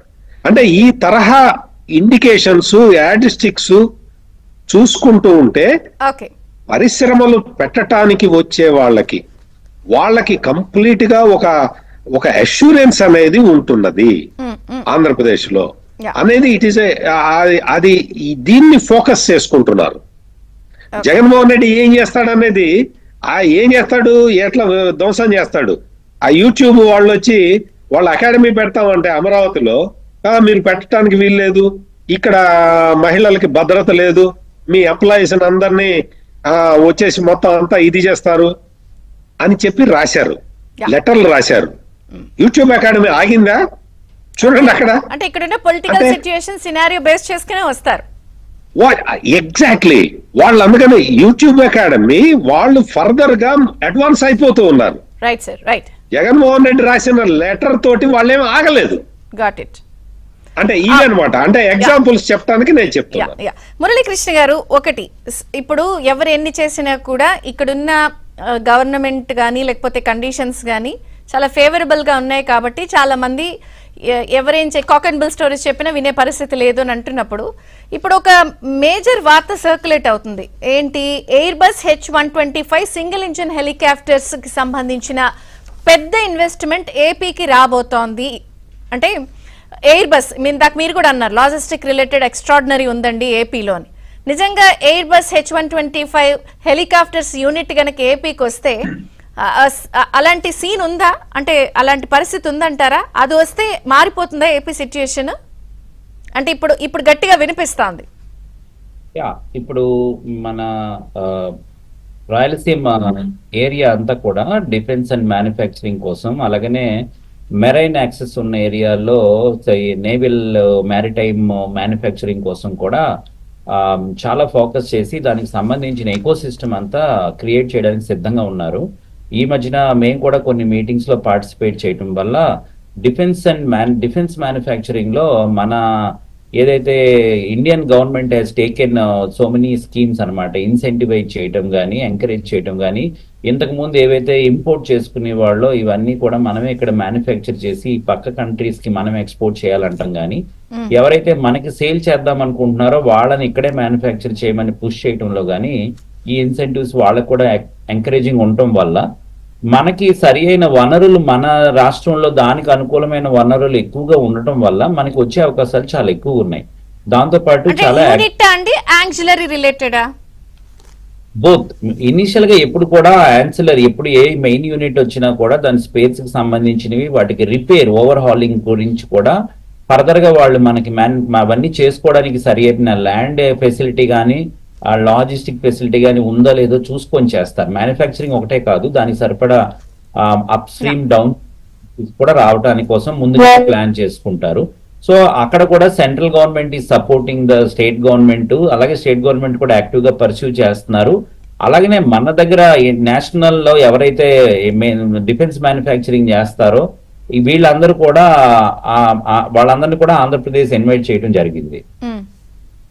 Even ship yard is getting lot of contracts. ఒకప్పుడు మూసుకుపోతుందేమో అన్న పరిశ్రమని ఈ రోజు వాళ్ళకి ఎన్ని ఆర్డర్స్ ఉన్నాయంటే వాళ్ళకి సరిపడా ఆర్డర్స్ ని ఇంప్లిమెంట్ చేయడానికి, ఎగ్జిక్యూట్ చేయడానికి సరిపడా మ్యాన్ పవర్ ఇన్ఫ్రాస్ట్రక్చర్ కూడా సరిగా లేనన్ని ఆర్డర్స్ వచ్చినాయని మనకి విషయం కూడా చెప్పడం జరిగింది.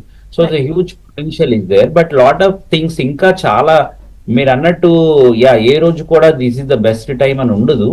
It's a continuous process. కాబట్టి ఎప్పుడు కూడా నెక్స్ట్ 10-15 years లో మనకి పొలిటికల్ స్టెబిలిటీ ఉందా, సస్టైనబుల్ గా ఉంటుందా లేదా, పాలసీ రివర్సల్ జరిగే అవకాశం ఏదైనా ఉందా, మన ఇన్వెస్ట్మెంట్స్ కి ఏమైనా నష్టం జరుగుతుందా, ఇవన్నీ చూసుకుంటారు. కాబట్టి ఇప్పుడు ఏపీ గవర్నమెంట్ చూసుకోవాల్సిన ఒక ముఖ్యమైన విషయం ఏంటంటే, ఏదైతే ఇన్సెంటివ్స్ మనం ఇస్తామని ప్రామిస్ చేసి ఇన్వెస్ట్మెంట్స్ వీళ్ళందరినీ తీసుకొచ్చామో వాళ్ళకి ఫ్యూచర్ లో ఏం జరిగినా కూడా వాళ్ళ ఇన్వెస్ట్మెంట్స్ నష్టం జరగకుండా ఒక లీగల్ క్రియేటివ్ విధానాన్ని క్రియేట్ చేయడం అనేది వాళ్ళకి చాలా ఇంపార్టెంట్.